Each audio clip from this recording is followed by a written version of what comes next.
All right. I think we are live, Paul. All right.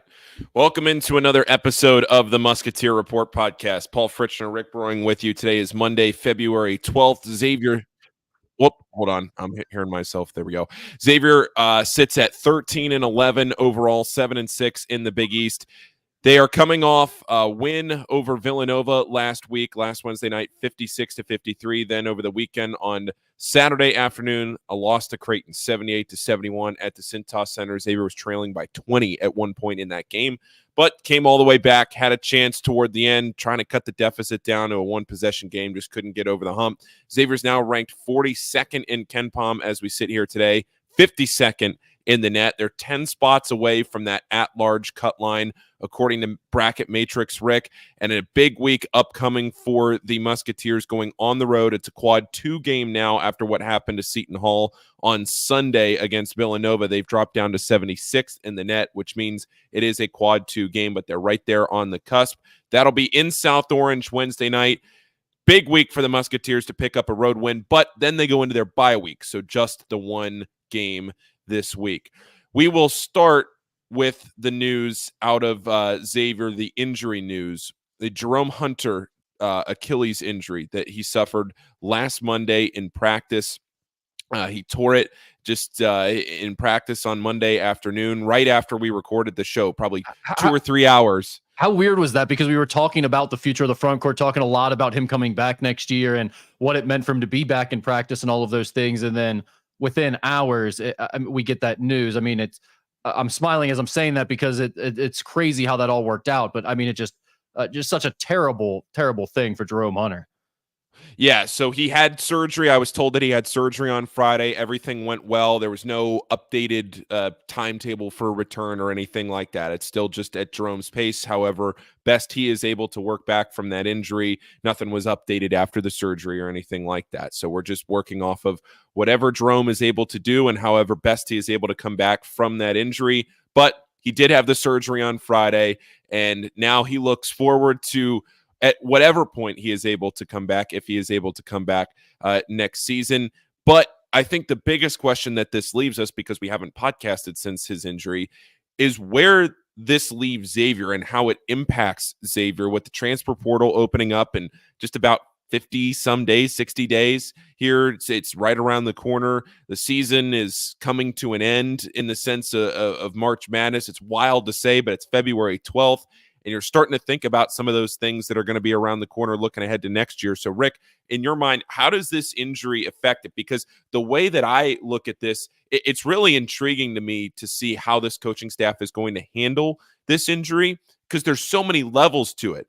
Do you trust that Jerome is going to be able to get back maybe by the start of conference play this season? We've seen a lot of players that have suffered this injury, and then they never look the same again in college. I think it's unfair to compare this to Justin Moore's injury, because a lot of people have been saying, well, Justin Moore doesn't look the same this year. What people might be forgetting is that Justin Moore also had a knee injury this year that he's working his way back from too. So it's not apples to apples with Justin Moore. Well, and Justin Moore looked good last year after he came back from his Achilles injury. So he did. He's really the wrong example to use if you're looking for a negative example, for sure. But Paul, the biggest thing in terms of what this means for Xavier, I think, first of all, we'll start with the fact that Jerome plans on coming back from everything we've heard. Sean Miller said in his announcement when he confirmed the next day on Tuesday that he had injured it in practice, he said, we expect him to come back. He plans to come back. So that is everyone's intention. At the same time, we talked about it in last week's show that while you have this element with Zach Freemantle and Jerome Hunter coming back, I don't know how much you can just be reliant upon the fact that they're going to be back for sure. And more importantly, that they're going to be the same guys that you're expecting them to be, or that they've been at different points in their career when they were at their best. And now this just adds another layer to that. And I think what it all adds up to for Xavier is that you're going to have to find some more insurance this year in the offseason. And I don't think they would have entered this offseason without looking for more front court help, especially after what we just witnessed this past week with the front court play against Villanova and Creighton. But this only solidifies that even more, that the options going into next year are I mean, questionable at best. If in terms of a reliability standpoint, I think we all believe that Zach Freemantle and Jerome Hunter can play, but it's just a matter of if they can get back to 100% and stay healthy. Yeah, it leaves a lot of question marks to try and fill because, like you said, do you plan on them being back and you go full go for it in the Big East season? Do you plan as if they're not going to come back? There's so much, so much minutia to this that I don't really know. This is a really tough spot for this staff. This whole offseason is really going to be difficult. And the way this is set up with the front court, especially, you have so many bodies. And there is some promise there with the different young guys that you have, but there are a lot of young guys, and I don't know that you can have all of them back on this roster. And you have Zach and Jerome, who seem like really great pieces if they can return to form, but how reliable upon that can you be? And now, I mean, let's face it, you also have the NIL factor to add up in all of this, and those guys are going to demand some NIL money to keep them around. And so you have to factor that in when you're thinking, hey, we want to go out and try to upgrade our talent at this position too. Well, how much money and resources from the NIL perspective can you allocate to your front court? So all of that is going to make it a really interesting offseason. And I will say, Paul, I mean, how we cover this sport has definitely changed, especially in terms of 24/7 sports and what I do at Musketeer Report. I mean, it used to be so much about preps recruiting, and this time of year, we'd be talking about all the high school recruits for 2025 that they're going out to see and that they're bringing on visits and how important that is. And if you're on the message board right now, you'll see that like we're not talking a ton about 2025 recruits. We talked about a visit or they had this past weekend, and we'll get more into that, but even he could reclassify to 2024. And the reason for that is because it's changed so much. You're so much more reliant from year to year upon the transfer portal and what the guys on your own roster are going to do in terms of their decision, that there's just a lot to figure out before you can be looking at high school prospects a year ahead of time. And so I say all that to say, we are going to cover this transfer portal in a different way this year too. I think, but maybe a little bit more live streaming stuff like this, more regular shows to keep up with the day-to-day information that's coming out during transfer portal season. It's really going to be the biggest time of the year, I think, for college basketball going forward. Rick, I need to plug in my laptop, but while I'm doing that, I got to ask you a question. Just straight up, point blank. If you were this coaching staff heading into this offseason, or even right now knowing what you need, if you were in Sean Miller's shoes, how would you handle the Jerome Hunter injury and what you would want to do going forward with this front court?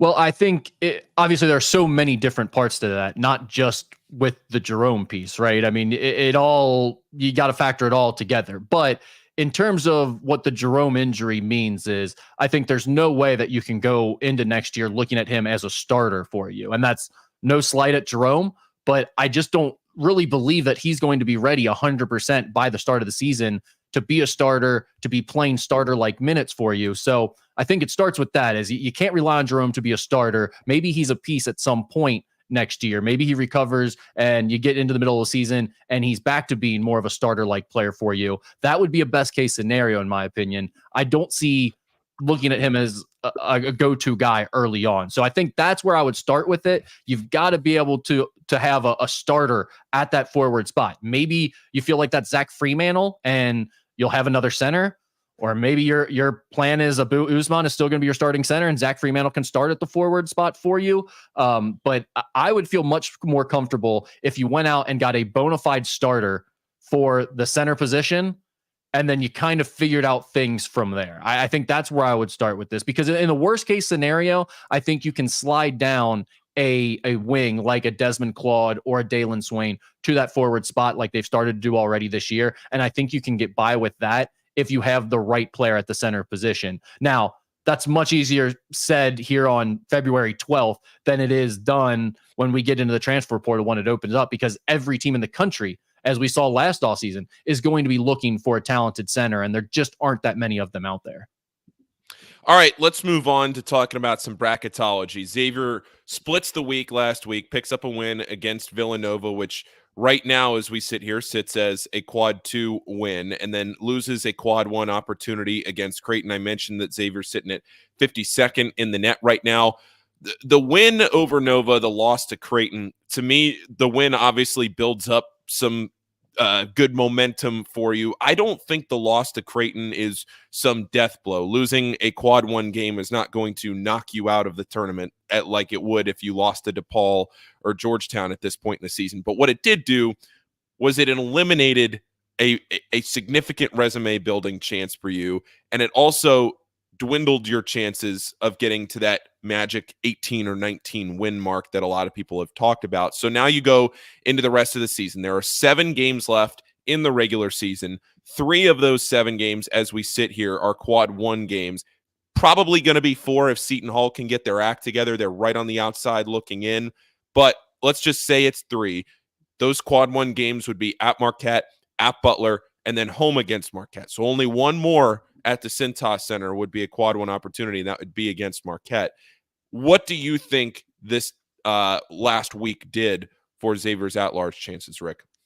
Well, I think you said it pretty much perfectly right there, Paul. It's not so much that that was the death blow for your season, but all the margin for error is gone, right? I mean, you have to be at worst 5-2 down the stretch here, which means winning at least one of those quad 1 games you talked about, which, I mean, let's face, like, they probably need to win one of the Marquette games, and also a win like at Marquette would be the signature win that you're looking for. So this all goes together, because I see some people bringing up like, hey, they don't have a great signature win right now. It's like, well, yeah, but if they get to that win total that we're talking about, 18 or 19, you probably are going to get that signature win down the stretch here, whether that be the game at Marquette, or, I mean, I don't know if you look at the game at Butler as a signature win necessarily, but it would be another quad 1 win on the road. So I think that would still be enough.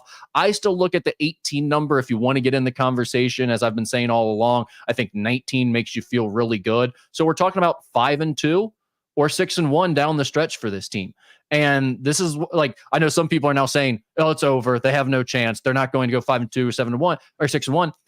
You may be right. That's what I've been saying this whole time. That's why I've been saying it's like hard to talk about this team's NCAA tournament resume when they're just fighting to keep their head above water. They're not a very consistent team. It is going to be really difficult for them to go 5-2 down the stretch.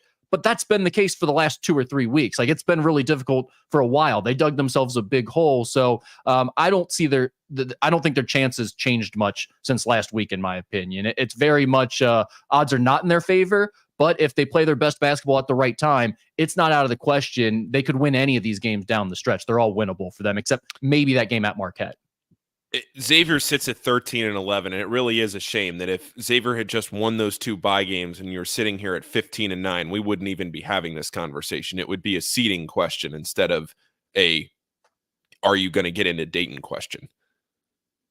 That's it. And we knew that at the time. I mean, we said you can't lose 2 bye games at the Cintas Center if you're trying to put together an at-large resume. That just is what it is. I mean, or if you do, then you would have had to like beat Purdue or beat Houston or something like that in the non-conference, which this team just wasn't up to the challenge of doing, and understandably so.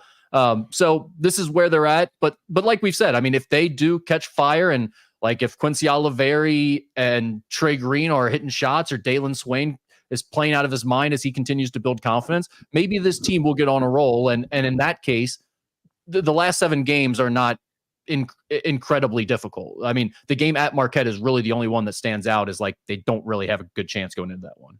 Yeah.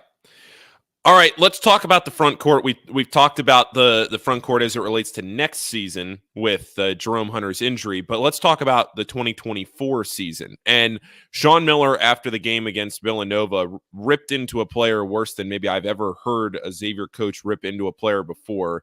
He called Gitas Namiksha terrible after that game, and I think at one point said that he was wondering if Gitas was playing for Villanova. I mean, he was not mincing words after that game. And then he talked about Abu Usman, the rest of the front court, having problems against Creighton. Needless to say, with the way that Ryan Kalkbrenner played, 12 for 14 from the field, 28 points, dunk after dunk after dunk. Front court did not have a good week. No, it was brutal. And this has been an issue for this team the entire year, Paul. I mean, even if you go back to the bye games that we were talking about, well, really more so the Oakland game than the Delaware game. The Delaware game was kind of more the backcourt that got torched a bit, but the front court in the Oakland game was terrible. And it's been a struggle really throughout the entire season. I think it's just more glaring when you go up against Creighton and you have a 7-footer and Ryan Kalkbrenner, but you also have their perimeter weapons that they have. And you've got things like Giedis trying to chase guys around screens, which he clearly is not comfortable doing. We've talked about that multiple times during the video breakdowns with Trey Scotty. So he's getting lost on that. And then you're getting bullied inside because your post defense isn't tough enough or strong enough. And if Abu doesn't play well, which he didn't in the Creighton game, this front court is really, really bad defensively. I mean, they really offer no resistance outside of Abu when he's playing his best. And as Sean said, Abu was not good. He just didn't have it in this Creighton game. And so it really left Xavier in a tough spot in terms of the front court defense. Now, I'll be honest, like I'm watching this Villanova tape, after the game, I'm going through some of the clips some of the stuff they ran on offense.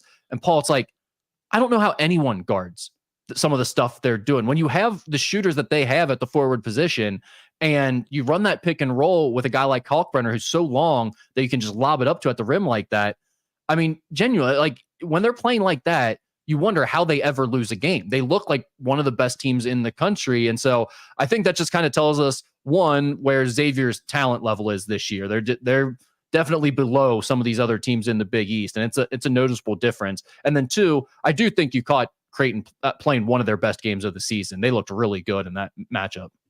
Yeah, they did. I think it's tough to judge on Saturday going up against a team like Creighton, where after the game, Sean Miller talked very highly of Creighton. In fact, I'd say if Sean talked for 10 minutes after that game on Saturday, probably 5 of those 10 minutes were just praising Creighton and how well they played. And look, it's hard to beat a team when they're firing on all cylinders like that. And yeah, Creighton was up 20 and Xavier cut it down and made a run at the end, but they just ran out of time. Xavier at the very end of the game, they ran out of time and they had chances, but going up against Ryan Kalkbrenner time after time after time, it was deja vu all over again. The pick, the roll, the dunk. Well, and not all of that is like on the front court, right? I know everyone's like pushing the front court, but part of it is like, again, you're worried about getting out to their shooters, so there's no tag on the roller. Sometimes the big man's getting caught in no man's land for sure. We heard Sean talk about that and go off on Sasha during the first game against Creighton. They had one of those inside the huddle moments where they were showing Sean screaming at Sasha for getting stuck in no man's land in his drop coverage, but not all of that is on the front court. Some of it is just on the overall defensive scheme and Xavier's issues there. So I guess the thing about this whole front court situation is it's not getting better this year. They just don't have the talent. I mean, offensively, this group offers you almost nothing. So it really puts a lot of stress on the backcourt, and that's not going to improve. And defensively, I think when Abu is at his best and he stays out of foul trouble, he gives you a chance against a lot of matchups. But Ryan Kalkbrenner isn't one of the best for him, and he definitely didn't play very well. So I don't think it's going to get better this year. I think the only way it gets better is you either upgrade with better talent next year via the transfer portal or recruiting, or guys like Sasha and Lazar, a real offseason in the weight room and a real offseason where they have time to break down the entire system, learn it from ground zero, and build up throughout the entire offseason. They could come back as completely different players. So I think that's what you're really looking to as a Xavier fan in terms of how does this get better for next year. I didn't think Lazar looked terrible on Saturday defensively, at least. He's making improvements, right? I mean, the problem Lazar has is when he looks bad, he gets like thrown out of bounds or he goes like sprawling and rolling around on the ground or something. He's just completely out of the play and it's so noticeable. If he could just be a little more solid during his bad moments so it's not so glaring and noticeable for everyone in the coaching staff, I feel like he maybe stay in the game a little bit longer sometimes. But I agree with you. The last few games, he has shown a little bit more wherewithal and understanding on the defensive end. And with his length and athleticism, he can give you something on that end because of his physical tools.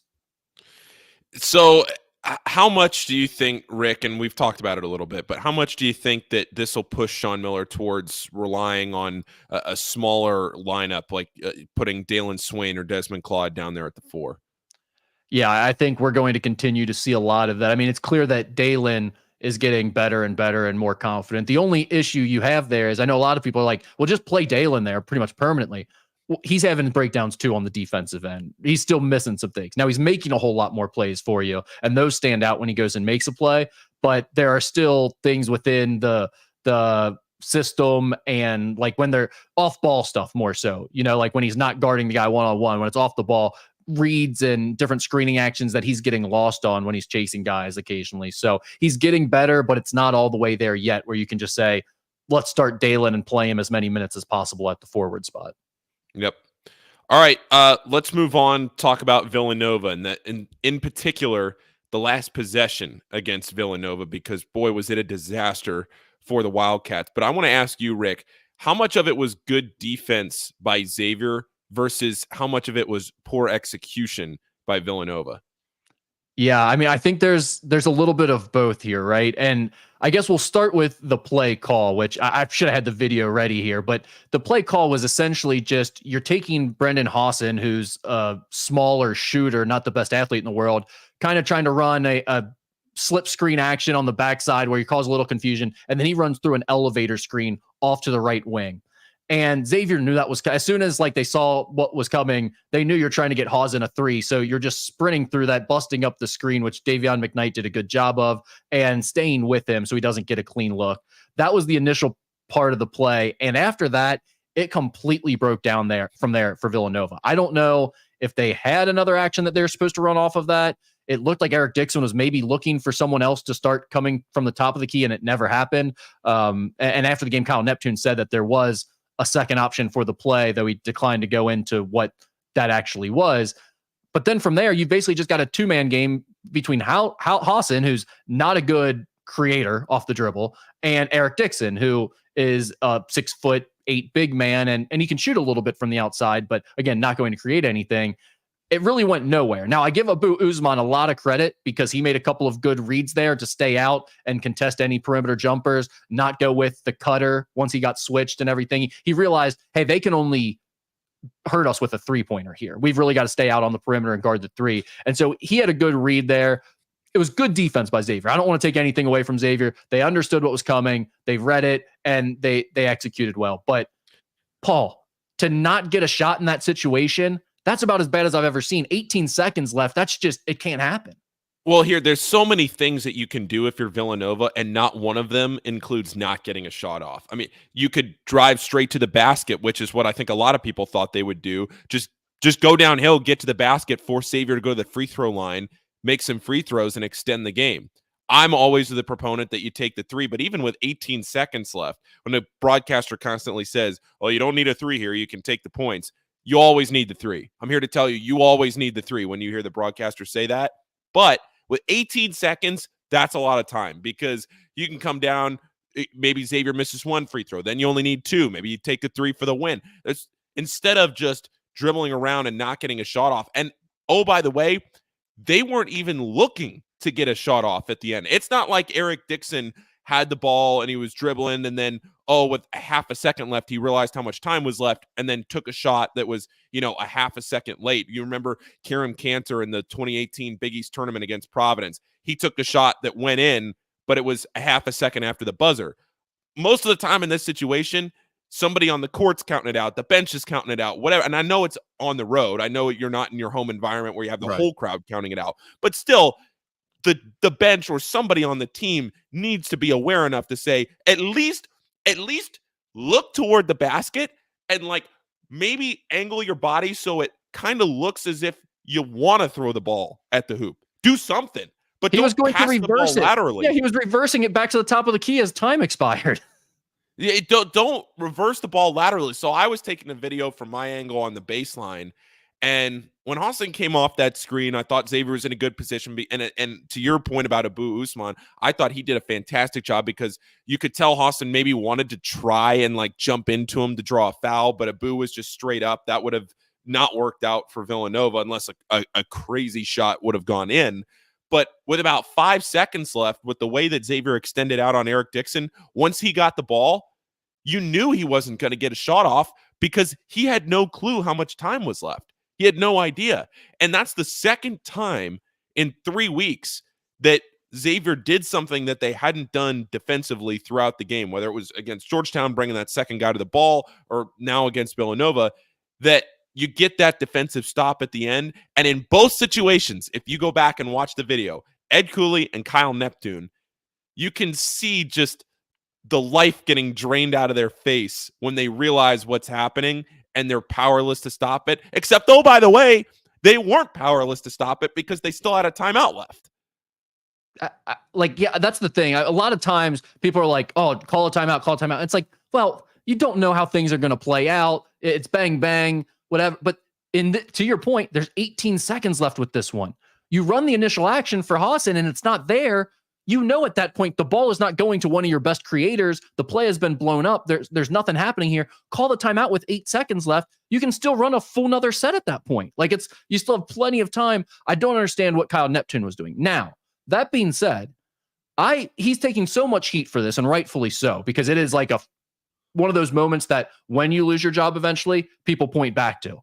They remember when he didn't even get a shot off in the end of the game against Xavier? Like, that's one of those types of moments. It's a big deal. So I'm not saying he shouldn't be getting a lot of heat for it.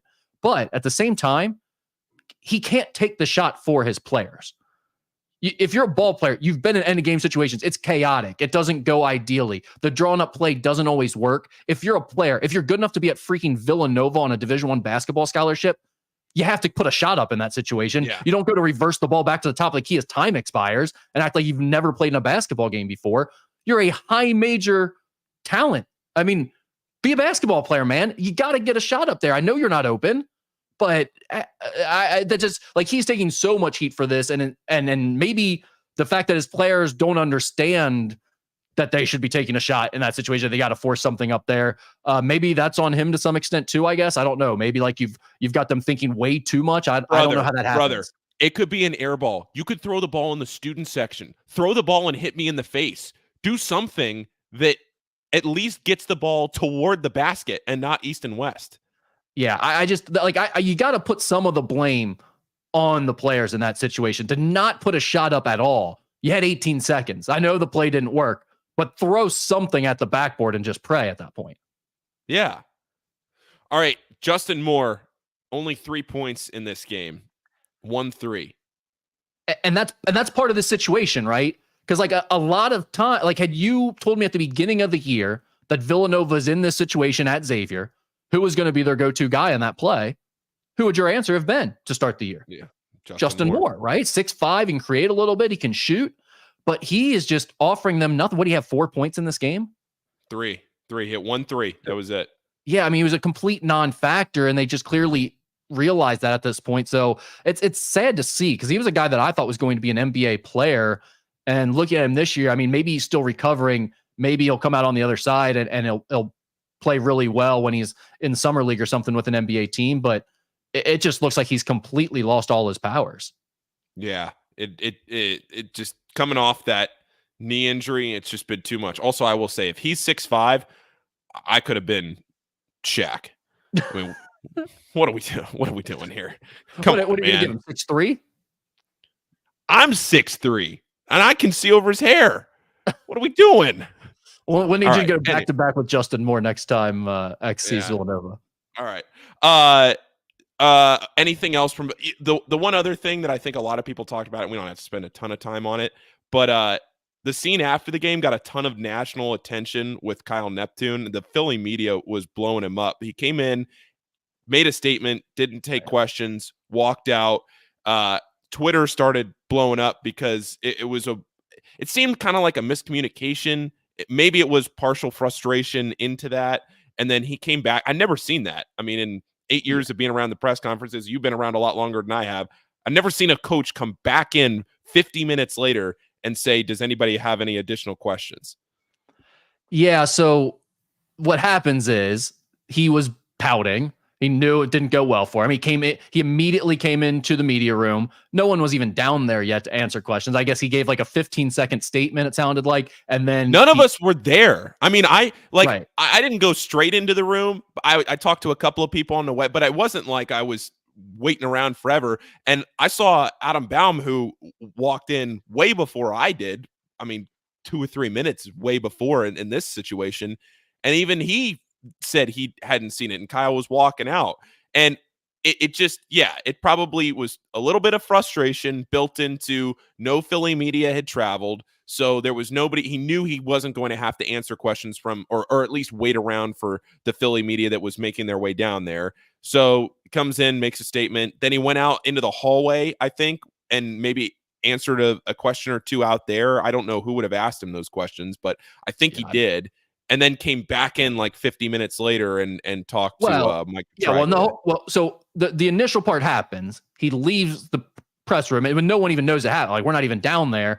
We get told once we get there, like, hey, he's already in and gone. And I'm like, no offense, but that's obviously we just lost in terrible fashion. So I'm kind of being a sore loser move by him. I don't care. It doesn't bother me, but like that's what it was, because you know what the normal protocol is, you know the normal time that these things take. So going in there and being like, oh, no one's here to ask questions, it just must not be a press conference day, we're gonna skip it, is like, come on, you know, that's not realistic. We all know what happened there. So, which is fine. It doesn't bother me that he did that. But then afterwards, a few people tweet out that like, hey, we're not going to have any answers here because Kyle Neptune already came and left.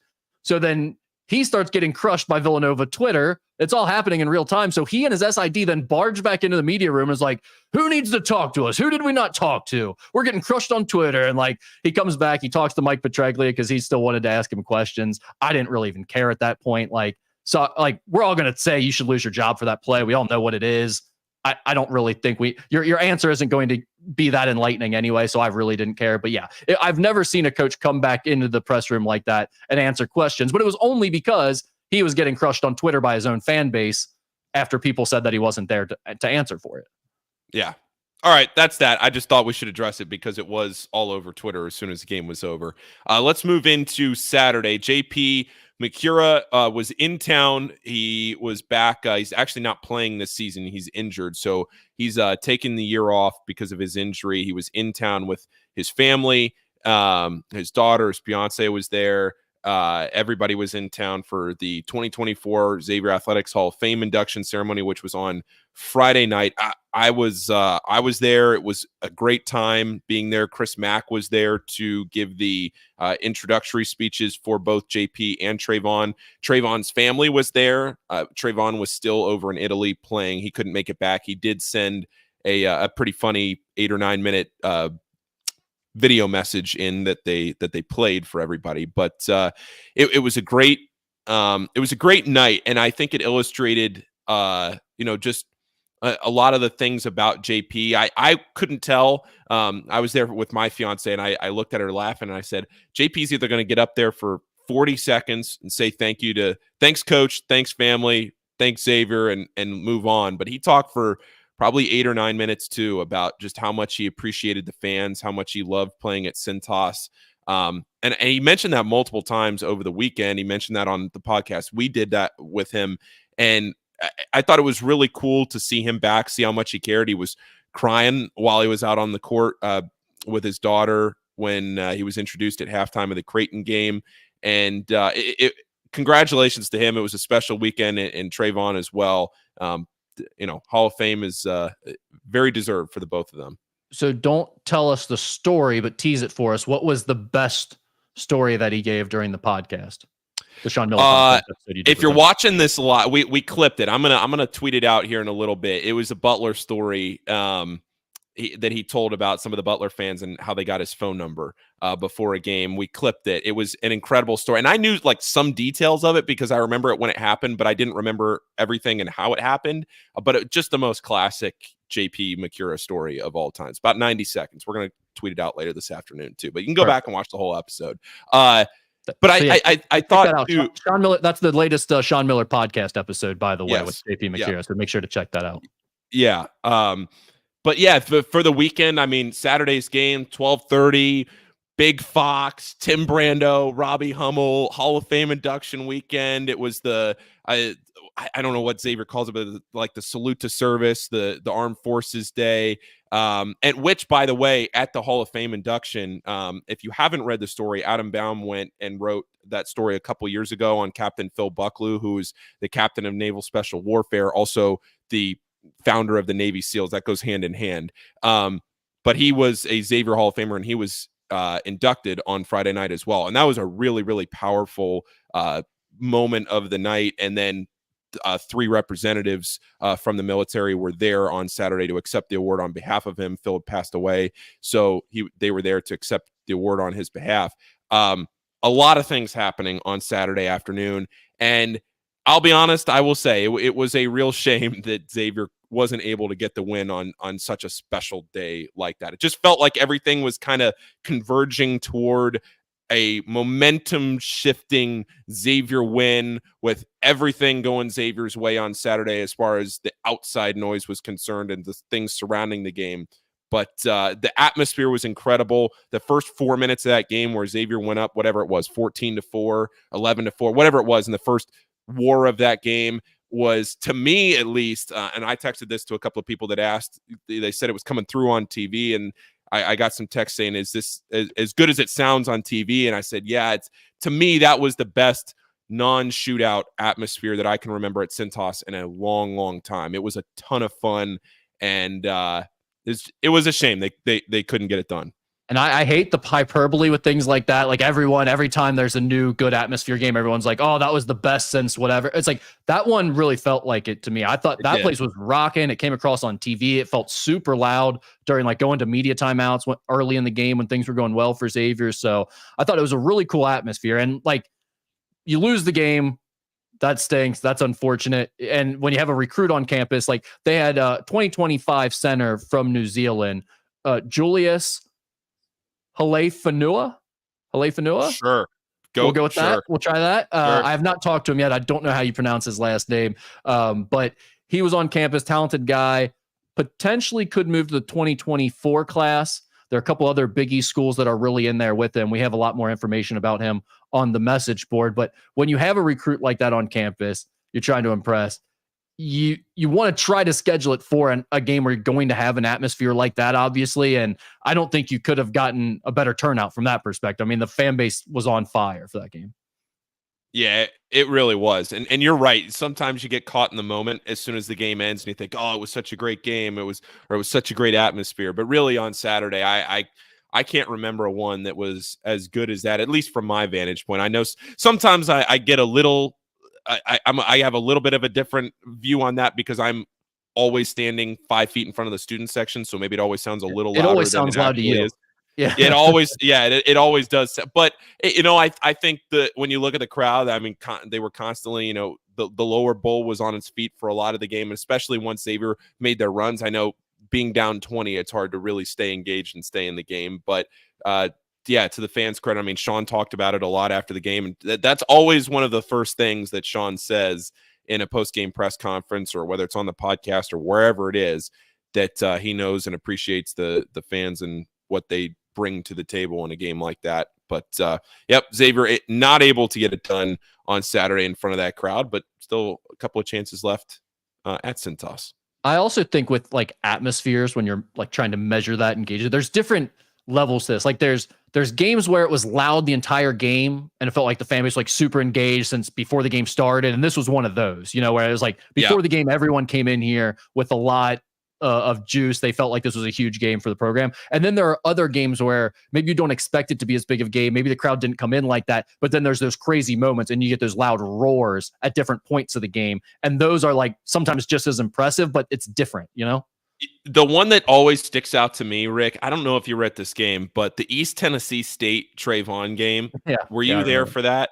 Yeah, I remember that. I was still a student when that game happened, and I was working that game from the press box that's all the way up in the top corner. And whenever I would do those games, it would always give me a much different perspective because you're above the crowd and you can see everything from that vantage point. And I just remember, because Xavier was down by 20 in that game, 18, whatever it was in that game, and then it came all the way back to win, and how electric that crowd was coming down the stretch. And it's tough for a bye opponent to be as excited and as thrilled as that crowd was. And those are like the little moments that you think back on where you didn't go into that game expecting anything. You expected to win by 50, and it takes a last-second shot to win. There's a Georgetown game that's similar during Chris Mack's tenure where they got down big in the first half and then came storming back with like an insane second half run. And it was like, it felt for like maybe 20 minutes straight. The crowd was just screaming at the top of their lungs during that run. And I'll never forget. I was like still on the court at the time all the or like sitting on the floor sideline seats where they put the media at that time. And I just remember like it felt like it was shaky, like the scores table was shaking at different points of the second half because it was so loud in there. Yeah. Yeah. So Xavier, I mean, look, the rest of the season, there are still some chances back home. 3 home games left. Home against Providence next Wednesday, the 21st. Home against DePaul, and then home against Marquette. So 2 real marquee games, I would say. And then you have that DePaul game that, by God, you just can't lose. All right. Next up, Xavier Seton Hall, 7 o'clock Wednesday night, CBS Sports Network. Absolute disaster in the Fritschner household. Alta Fiber has pulled the plug on CBS Sports Network. They can't come to an agreement with Paramount. So I have no idea. Wednesday night, I'm already sweating bullets about Wednesday night. Don't know what I'm going to do. I'm going to have to fight through it, as all Warriors do. I will figure out a way to watch this game on Wednesday night. Godspeed. Burners in the chat. Share your login information for Paul. Please, somebody. God, find me a way. What are your thoughts on the Pirates after Seton Hall coming off that game yesterday? Oh, my God, Rick. I mean, talk about a response for Villanova. On Sunday afternoon, they beat Seton Hall 80-54 in Philadelphia. Yeah, so unfortunately, right now this isn't as a quad 2 game for Xavier.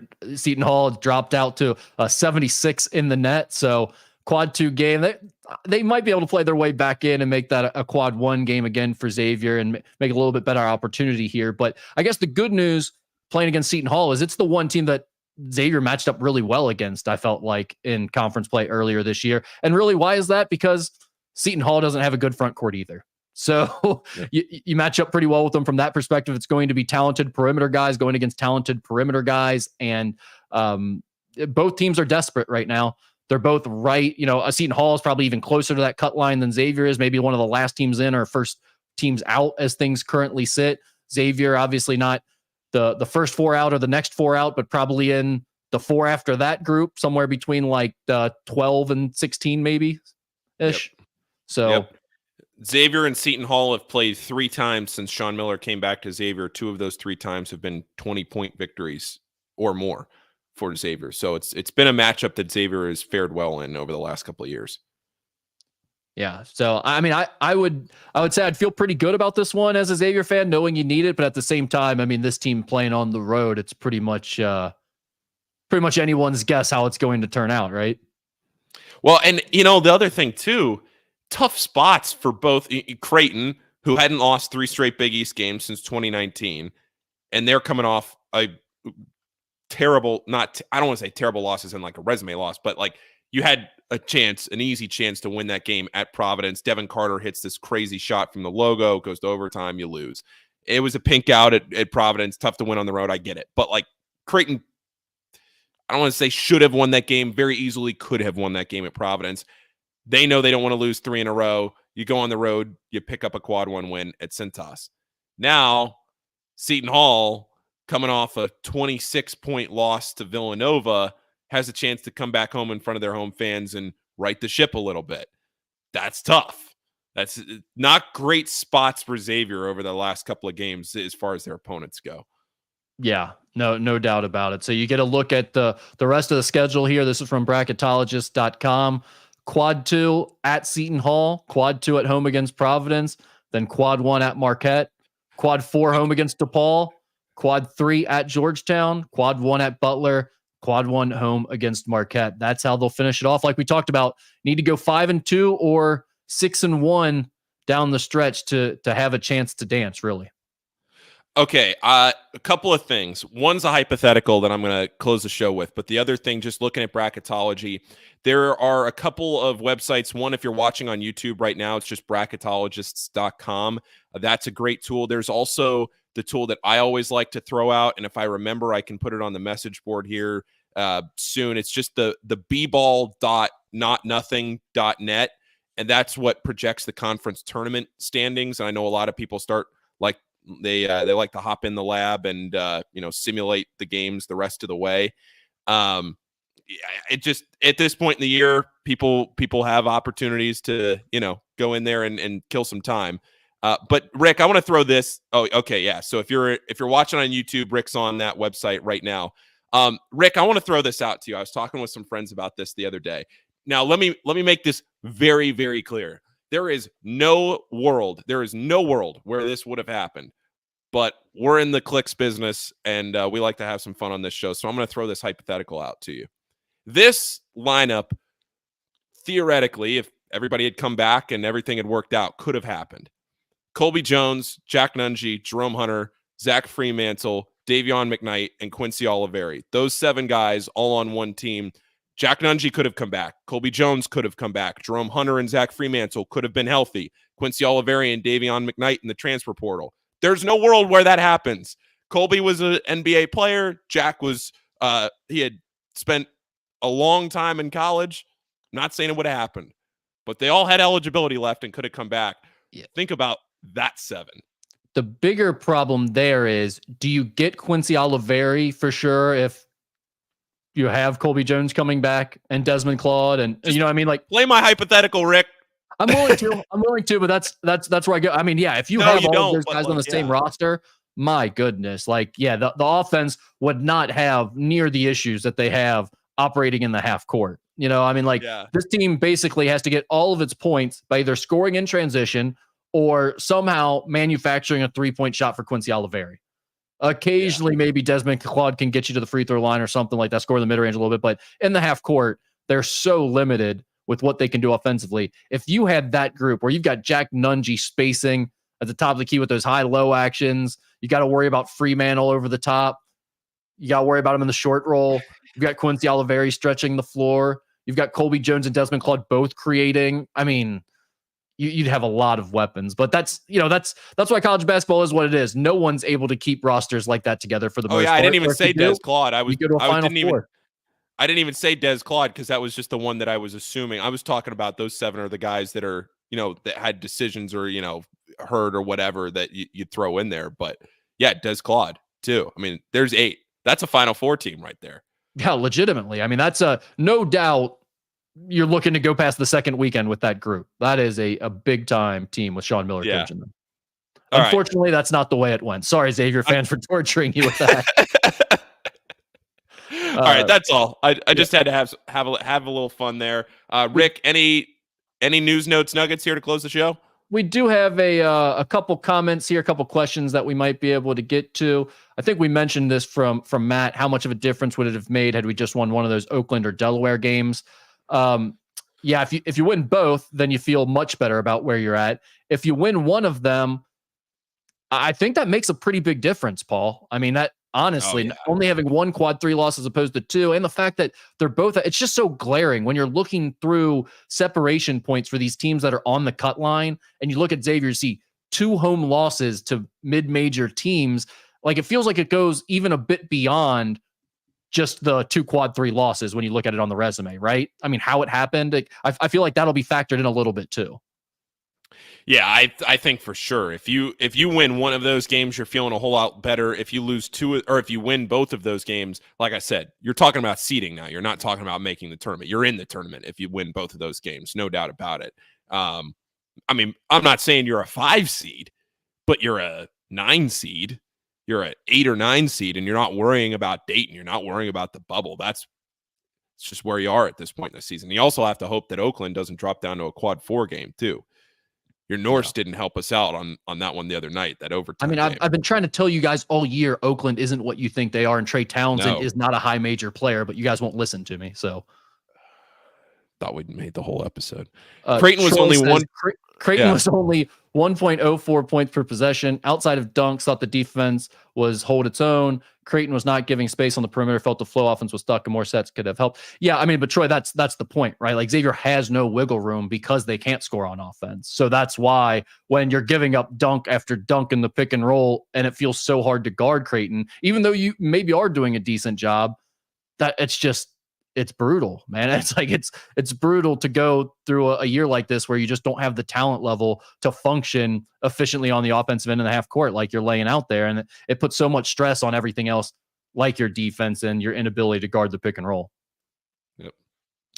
Any other questions? Noah says, "Tell me what you think about the lineup for next year. Point guard McKnight, shooting guard has to be a transfer portal shooter.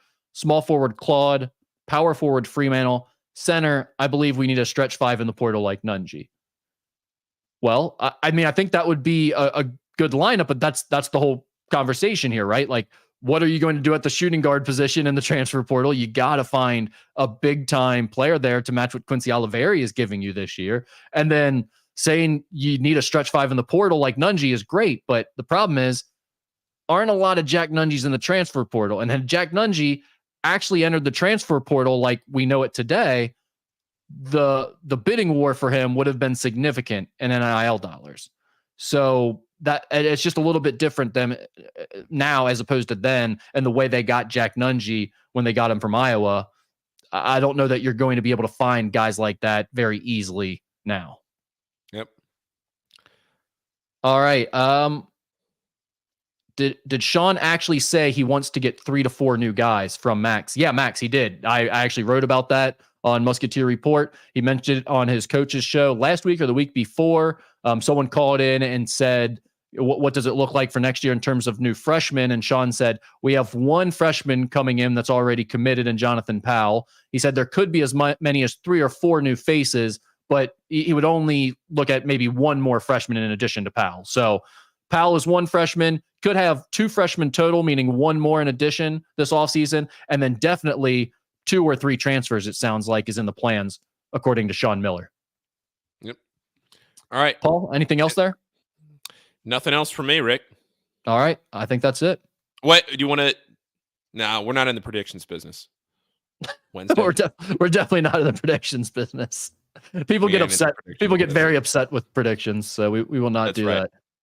All right. Let's get on out of here then. Thanks everybody for listening this week. I hope everybody liked the live. I mean, I hadn't really got a chance to see how many viewers we were pulling here on Twitter and YouTube and everywhere else. But yeah, thanks to everybody for watching, spending the lunch hour with us. If this works, maybe we keep this going here for the next few weeks. Yeah, appreciate it, everybody. Thanks, Paul. Cool. Thanks, everybody. Talk soon.